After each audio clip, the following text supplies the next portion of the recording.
The Wild Project. Cuando tú empiezas a trabajar con Pablo, por lo que dices ahora entiendo que no, pero ¿tú llegaste alguna vez, por todo lo que él era, a temerlo? ¿Le tenías miedo? Sería un falso decir que no. A Pablo más que querérsele y admirársele, que también era obvio que se hacía, se le temía porque era un hombre, precisamente por ser calmado y tranquilo, cuando tomaba una decisión era irreversible. Y yo cuento en mi más reciente libro, que se llama Mi vida es una fiesta apoteósica, cómo yo estuve a punto de ser asesinado por Pablo Escobar Gaviria, como consecuencia de un chisme, de una mentira que un abogado le dijo que yo trabajaba para la DEA y que estaba al servicio de la DEA y no de él. Afortunadamente por Otto González Franco, que sí era realmente el verdadero lugarteniente, no Popeye. Popeye era un hombre agradable, de los chistes, los hacía reír, era el bufón, un hombre inteligente, pero realmente el hombre de confianza, que Pablo decía, cuando Otto hable, que todo el mundo tiemble. Otoniel de Jesús González Franco, un tío a quien le decíamos el descosido, me salvó la vida, porque le preguntó en un partido de fútbol, y este hombre era muy amigo de Pablo, y Pablo le preguntó, ¿vos crees, descosido, que el abogado Salazar es nuestro enemigo y está con los gringos? Y le dijo Pablo, yo amo los hijos, usted lo sabe, se los pongo de por medio para responder por él. Estuve a punto de ser asesinado por Pablo Escobar como consecuencia de un envidioso abogado cuyo nombre no me gusta repetir, porque hacia el año 90, cuando estaba en todo su esplendor, se me dijo que yo era aliado de los gringos. Inclusive les dije, pues que yo no he mandado droga con ustedes, yo no tengo que contar cosas porque no le conozco secretos a ustedes. Yo lo único que les manejo es la parte jurídica, que la venía manejando desde el año 86, cuando se tumbó el tratado de extradición con varios abogados.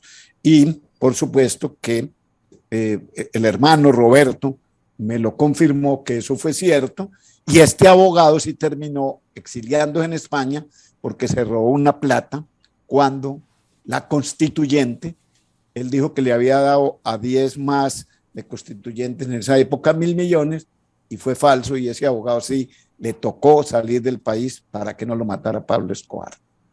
Uf, qué historias, lo dices ahora incluso con una sonrisa, pero claro, estás hablando de que tu vida pendió de un hilo y que si no llega a haber esa conversación, tú estarías muerto. O sea, entiendo que hubiera enviado a alguno de sus sicarios a buscarte y que te hubieran pegado un tiro o te hubieran dejado en la cuneta o lo que fuera. En ese momento, ¿erais muchos abogados trabajando para Pablo? ¿Eras tú el líder de ellos? ¿Erais un equipo? ¿Todos más o menos tocabais diferentes palos? ¿O cómo estaba organizado el tema? Porque entiendo que Pablo tendría tantos problemas legales o tantas historias legales que no era fácil de llevar. Esa pregunta me gusta porque el principal líder de algunos abogados, que yo no llamaba abogados, sino estafetas, porque más le hacían favores y mandados a Pablo que defensa jurídica, aquí en el poblado de Medellín, en el barrio donde yo vivo, en el parque, quedaba la oficina. Yo me negaba a ir allí porque este abogado, que fue precisamente el que le dijo que yo era de la DEA, tenía como característica robarse los honorarios. Hay una historia que a mí me parece fatal.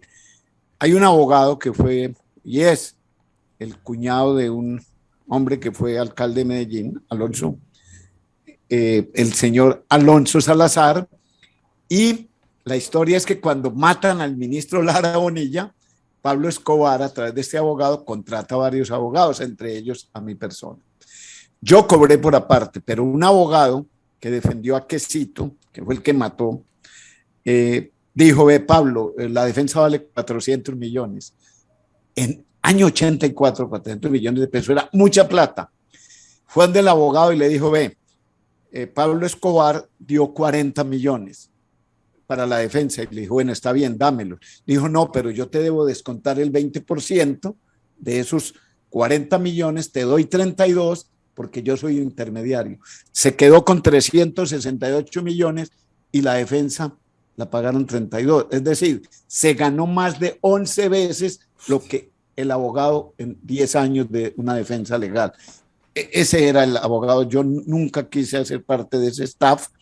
Incluso Pablo Escobar me dijo en alguna oportunidad que por qué yo no venía a la oficina donde sus trabajadores y sus abogados. Le dije, es que yo no soy trabajador suyo, soy abogado. Y me dijo que yo era muy arrogante, muy prepotente. Y Pablo la Escobar respuesta te dijo mía, eso. sí, lo mandó y lo escribió inclusive a través de Gustavo Mesa, que era uno de sus lugartenientes. Dígale al doctor Salazar que es un abogado muy prepotente. Y yo le mandé a decir que éramos caimanes del mismo caño y no pasó nada. ¿Qué historia? Yo te preguntaba si temías a Pablo y me dijiste que un poco sí, porque es evidente, ¿no? En ese momento, sabiendo a lo que se dedicaba, ¿no? Que no precisamente era a construir hospitales en Nicaragua. ¿Tú lo admirabas? Aparte de todo, ¿lo admirabas? ¿Le tenías respeto por lo que hacía o no? ¿O simplemente era un trabajo más? Bien pagado y ya está. Buena pregunta. Yo lo admiraba en tanto que no pusiera bombas, porque fue lo que más yo protesté. Inclusive terminé defendiendo todos esos bandidos que ponían bombas, mataban. Y yo recuerdo que lloraban cuando iban a las indagatorias. Les dije yo, qué guapos para matar y poner bombas al estilo ETA, pero qué maricas y qué homosexuales y qué locas cuando se enfrentan a un juez. Yo lo admiré por muchas cosas, pero siempre estuve en desacuerdo, sobre todo cuando ponían las bombas, cuando secuestró a los personajes de la vida colombiana, entre ellos al hijo del director del diario El Tiempo, el más influyente de Colombia. Me pareció una jugada maestra. Incluso la revista Semana me propuso sacarme a mí en carátula siempre y cuando yo declarara que Pablo Escobar tenía secuestrado al que fuera más tarde vicepresidente de Colombia, Francisco Santos. Y le dije que no, que yo no me podía exponer porque me mataba, y efectivamente una de las razones por las cuales terminó siendo amenazado un abogado que fue Guido Parra es por haber entregado una carta donde Pablo aceptó ser el autor intelectual del secuestro de Pacho Santos y de la hija del expresidente de Colombia, Diana Turbay, del expresidente Julio César Turbay Ayala.